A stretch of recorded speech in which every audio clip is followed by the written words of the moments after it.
Sejam bem-vindos, meninos e meninas, a mais uma das nossas videoaulas. Na aula de hoje, nós vamos falar basicamente do conceito de energia, né? Que vem a ser essa grandeza e energia. Nós já começamos a falar de energia quando nós falamos de trabalho. E eu disse a você, no passado, que a energia era uma grandeza primitiva, que era uma grandeza que não é fácil de você definir basicamente o que é energia. Mas todo mundo sabe o que é. Quando eu falo de grandeza primitiva, eu sempre repito uma frase de Agostinho de Hipólita, ou Santo Agostinho, como os católicos chamam, que ele dizia o seguinte, ele falava a respeito do tempo, mas a ideia pode ser aplicada para a energia. Eu sei o que é o tempo. Porém, se alguém me perguntar o que é o tempo, eu não vou saber responder essa pergunta. E a energia é uma coisa, é uma situação muito parecida, né? Você sabe o que é energia e, no entanto, a gente não sabe dizer ao certo o significado dessa expressão energia, né? Tem um vídeo que eu quero mostrar para vocês agora, que é a respeito da explosão que ocorreu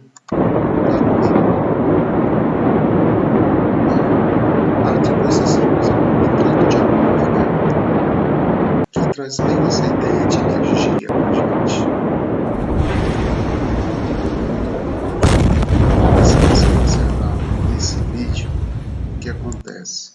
Você tem a queima do material, você tem a combustão, né? Aí essa combustão ela fica latente no vídeo quando a gente vê as chamas e depois você tem a explosão em si, e essa explosão se propagando, expandindo, essa energia se expandindo na forma de que a gente chama de forma de onda, né? E essa energia expandindo, expandindo, chega até o prédio onde a pessoa que fez a filmagem estava, enfim. Esse elemento energia, ele adquiriu várias características diferentes. É semelhante ao que a gente tem aqui com esse palito de fósforo. O nitrato de amônia, a quem se atribui a explosão, uma grande quantidade de nitrato de amônia, ele é uma substância inflamável, assim como a ponta do palito de fósforo é uma substância inflamável, assim como a madeira é uma substância inflamável, pode pegar fogo, mas ela não pega fogo facilmente, você precisa de uma ação, né? No caso do nitrato de amônia, você precisa que ele atinja uma certa temperatura para que ele incendeie e fique explosivo e tudo mais. Isso deixo por conta das investigações, eu não quero entrar nesse mérito. Mas a mesma energia que esteve lá no nitrato de amônia, de combustão, de queima, é óbvio que as substâncias são diferentes e o volume de energia é diferente, ocorre quando a gente faz isso. Né? O que acontece aqui? Eu estou transformando uma energia que havia nesse palito de fósforo em energia luminosa, energia térmica, isso aqui esquenta, né? Você pode ver que a chama tem várias cores. Por que ela tem várias cores? Porque cada cor está associada a uma temperatura. Existem pontos dessa chama aqui que a temperatura ultrapassou longe os 2000 graus Celsius. Né? Por que a chama vai para cima? Porque ela aquece o ar em volta, esse ar quente ele aumenta a sua energia de movimento e, consequentemente, ele se torna menos denso, e eu vou apagar, senão eu vou acabar queimando a minha mão. Esse ar quente se torna menos denso, vamos queimar mais um papel aqui. E aí, por se tornar menos denso, ele sobe. Né? No fluido, o mais denso fica embaixo e o menos denso fica em cima. Ao subir, ele carrega esse plasma, que é a chama, para cima. Por isso que ela tem esse formato. Ela, por exemplo, não é uma onda esférica, uma chama esférica, por conta dessa difusão, desse movimento de massas quentes e frias. Não dá para você perceber, mas existe até a fumaça subindo. Não sei se você conseguiu perceber pelo filme. A fumaça ela sobe por quê? Porque ela é um gás quente, é um gás aquecido e é menos denso. E por ter aquecido, ele aumentou de velocidade, ele aumentou de energia e é desta energia que nós vamos falar agora. Essa energia que nós chamamos de energia cinética. O que é uma energia cinética? Cinético representa movimento, é a energia que você apresenta, que você possui devido ao seu estado de movimento. Essa energia cinética ela depende de dois parâmetros, massa e velocidade.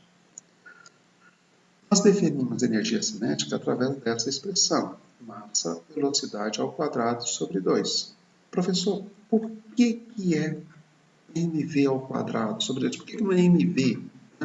A demonstração dessa expressão, é o que nós vamos dizer agora, é o que nós chamamos de teorema da energia cinética.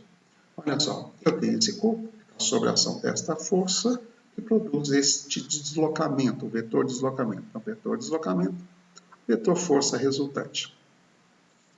O trabalho da força resultante você pode tirar por essa expressão, f de cosseno do ângulo.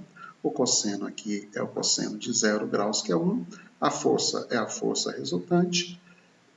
E eu posso fazer isso porque eu estou considerando que essa minha força resultante é constante. Se eu substituir o valor da força resultante pela segunda lei de Newton, massa vezes aceleração, eu fico com esse termo. Trabalho é m vezes a vezes d. É esse produto que eu estou interessado. Aceleração vezes deslocamento. Olha só, pela equação de Torricelli, nós vimos lá no movimento variado, né, há alguns meses atrás, você percebe que ela depende da velocidade final, a velocidade inicial, da aceleração e do deslocamento. É esse produto aqui que aparece nessa expressão. Então, o que eu vou fazer? Eu vou isolar esse produto A vezes D, o que significa que eu vou jogar esse V0 ao quadrado subtraindo, vou jogar esse 2 dividindo, e eu fico com a expressão A vezes D separada. E agora eu vou substituir este resultado no lugar de A vezes D. E aí eu tiro que o trabalho vai ser igual a mv ao quadrado sobre 2 menos mv0 ao quadrado sobre 2. A isso nós chamamos de energia cinética. Então, o trabalho é energia cinética final menos a energia cinética inicial. Vamos lembrar até agora? Lembra que eu havia dito a vocês que nós tínhamos várias formas de calcular trabalho, né? Força vezes deslocamento era a primeira, válida para força constante. Gráfico da força em função do deslocamento do trabalho você tira pela área. E a terceira forma de calcular o trabalho, que é pela variação da energia cinética. Eu, particularmente, inclusive, eu gosto mais dessa. Porque a primeira maneira de cálculo do trabalho, ela tem uma restrição, só vale para força constante. A segunda maneira de calcular o trabalho, você precisaria de cair numa área conhecida, uma área que você conseguisse calcular essa área. Tem áreas que você não vai conseguir calcular com a matemática que você conhece até agora. A terceira maneira, que é essa da energia cinética, ela é mais ampla, ela permite eu calcular este trabalho praticamente sem restrição nenhuma. Basta que eu conheça, obviamente, os valores. Não são as únicas, ainda existem mais algumas outras formas, né?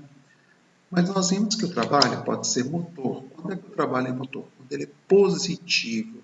Nós falamos lá no sentido, lembra que a gente falava que o trabalho, força vezes deslocamento vezes o cosseno do ângulo, e que esse termo aqui determinava se o trabalho era positivo, negativo ou nulo. Agora fica mais fácil de você entender. O trabalho é motor quando essa diferença, o resultado dessa subtração, a diferença é positiva.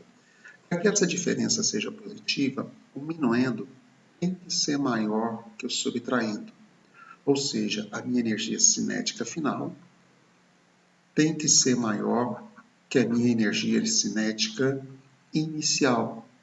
E ao ser maior que a energia cinética inicial para uma massa constante, significa que a minha velocidade aumenta. Então, o trabalho é motor quando o movimento é acelerado. Lembra do trabalho da força-peso? Quando o corpo caía, o trabalho do peso era positivo. Quando o corpo cai, ele cai com velocidade crescente. E aí, movimento acelerado. Quando eu jogava o corpo para cima, o trabalho do peso era negativo. Porque ao jogá-lo para cima, vou fazer isso, ele sobe com velocidade decrescente e depois ele cai com velocidade crescente. Então, observe que ao subir, ele vai ter um trabalho negativo, porque a energia cinética final vai ser menor que a inicial. E a energia cinética diminui porque a velocidade diminui. E se a velocidade diminui, o movimento é um movimento retardado. Quando é que o trabalho é nulo? Quando essa diferença for igual a zero, minuendo e subtraindo forem iguais. A energia cinética final igual à energia cinética inicial. Isso pode acontecer num movimento retilíneo uniforme, onde o vetor velocidade é constante, onde a força resultante é zero. E lembra, eu disse a você que trabalho era a transferência de energia por ação de uma força. Se essa força é nula, não vou ter trabalho. O segundo caso é no movimento circular uniforme, onde a velocidade tem valor constante. Esse aqui é o meu vetor velocidade, mas eu tenho uma força resultante, que é a força centrípeta. Esse termo no movimento circular uniforme não é nulo. Eu tenho velocidade, que representa deslocamento, e eu tenho força. O porém é que no movimento circular, a velocidade ela é tangente à trajetória. A força centrípeta é radial, está na direção do raio da circunferência. E aí, matemática básica, raio e tangente são perpendiculares. Então, no movimento circular uniforme, o trabalho é nulo porque este ângulo aqui é um ângulo de 90 graus. A força é perpendicular ao deslocamento. E o terceiro caso de trabalho nulo, que a gente já conhece, é o estado de repouso, onde não há deslocamento. Né? O corpo está parado, a energia cinética final é igual à inicial e ele vai ficar, pode até gastar energia, mas não vai realizar trabalho. Okay? Vejamos isso aqui na aplicação de um problema. Um corpo de massa 1.500 kg parte do repouso e atinge uma velocidade de 108 km por hora em 4 segundos. Determinado trabalho e a potência. Velocidade inicial, 0. Velocidade final, 108 km por hora, que eu já passei para metros por segundo, trabalhando no Sistema Internacional de Unidades. Unidade de energia e trabalho seria em joule. Usar o teorema da energia cinética, trabalho a energia cinética final menos inicial. A energia cinética inicial é nula, porque ele parte do repouso. Então, eu vou ficar só com esse termo de trabalho aqui, ó, a energia cinética final. Eu tenho a massa e tenho a velocidade. O único cuidado desse problema era fazer a conversão da unidade, ok? Fazendo as continhas, que não são nada complicadas, você vai achar um trabalho de 675 mil joules para acelerar esse corpo de 0 a 108 km por hora em 4 segundos. Eu confesso a você, isso aqui é muita potência. Né? É um motor muito potente, é um carro de 1.500 kg, é um motor e vai produzir nesse carro uma aceleração muito alta. Eu, particularmente, não tenho capacidade para dirigir um carro desse. Não, nem tentaria, porque faria, com certeza sofreria um acidente. O cálculo da potência, trabalho sobre tempo, aqui você vai ter a potência em watts. Se você quiser transformar em HP, vai dar aí uns 226, a conta não vai ser, essa conta é aproximada, né? Essa conta não dá exata. Mas você observa o seguinte, tem muita potência, eu realizei um trabalho muito grande no tempo pequeno. E eu pude obter esse trabalho independente de eu saber se a força que esse motor fez foi constante ou não. Eu não sei como que essa potência se desenvolveu. Eu não sei se essa força foi constante, se essa força foi variada, se o motor ele aumentou a velocidade, a aceleração foi mantida constante durante esses 4 segundos, se a aceleração sofreu variação, e não importa. Com o teorema da energia cinética, o que acontece é que eu posso determinar o trabalho conhecendo apenas a condição da energia inicial e da energia final. Outro exemplo de aplicação de teorema da energia cinética é no problema do gráfico. Olha lá, nós temos um corpo de massa 2 kg que desloca em uma trajetória reta, quando passa a atuar sobre ele uma força, e perceba, essa força tem parte constante e uma parte variada, né? E aí você pede para determinar o trabalho após percorrer 50 metros, sabendo que ele parte de uma velocidade de 10 metros por segundo. Aqui é bom que nós vamos dizer a outra forma de calcular o trabalho, que é pela área. Eu vou dividir isso aqui numa área 1 e numa área 2. A área 1 é um retângulo, base vezes altura. A área 2 é o trapézio. Aqui seria a base maior, aqui seria a base menor. Lembrar que as bases nos trapézios são os lados paralelos. E essa distância é a altura. Né? Os números aqui ficaram infelizmente os números ficaram fora do lugar. Não sei porquê, mas ficaram fora do lugar, só percebi isso agora. Então, você vai ter o trabalho base vezes altura, aqui era por 10, tinha que estar aqui embaixo, não está, mas paciência. E aí nós calculamos o trabalho, que é um trabalho de 1.400 joules. E essa perna que você acabou de ver passando ali é da minha esposa. Você não vai ver o rosto dela, porque ela está morrendo de vergonha, tá? Você não vai ver o rosto, você só viu a meiazinha. Gente, eu adoro o inverno. O inverno é uma elegância fenomenal, porque no inverno a gente fica de meia dentro de casa, ok? Mas vamos continuar a aula. A energia cinética. Gente, eu só queria deixar claro que essa é a minha última videoaula. Depois dela, minha esposa me mata. Trabalha a energia cinética final menos a energia cinética inicial. A energia cinética inicial nós podemos calcular, ela é de 900 joules, o trabalho é de 1.400. Com isso, nós podemos achar a nossa velocidade final. E com isso, fazendo as continhas, você chega a a velocidade final de 47,95 metros por segundo. É uma velocidade final bastante alta. Esse problema ele não teria solução na matemática que a gente conhece até agora. Se nós fôssemos resolver isso por cinemática, nós não íamos conseguir. Por quê? Porque na cinemática que nós aprendemos cinemática de movimento uniforme, sem aceleração, movimento retilíneo uniforme, movimento circular uniforme. Movimento circular uniforme tem aceleração centrípeta, não tem a tangencial, e movimento acelerado, onde a aceleração é uma aceleração constante. Aqui eu tive um trecho de aceleração constante e aceleração variada. Ok? Revisamos os conceitos de trabalho, conceito de energia. Na próxima aula, nós vamos falar de energia potencial, energia mecânica, energias e a relação disso com a energia cinética. O que é energia potencial? Energia potencial é energia armazenada, né? Você tem uma liga, essa liguinha de... Eu chamo isso aqui de liguinha de dinheiro, né? Não sei como é que vocês chamam. Se você estica a liga, ela pode armazenar energia. Quando você solta, ela vai transformar essa energia em energia cinética. Ela vai ter um trabalho de uma força elástica que nós vimos lá no passado. Ok? Obrigado pela atenção. Até a próxima aula. Bons estudos.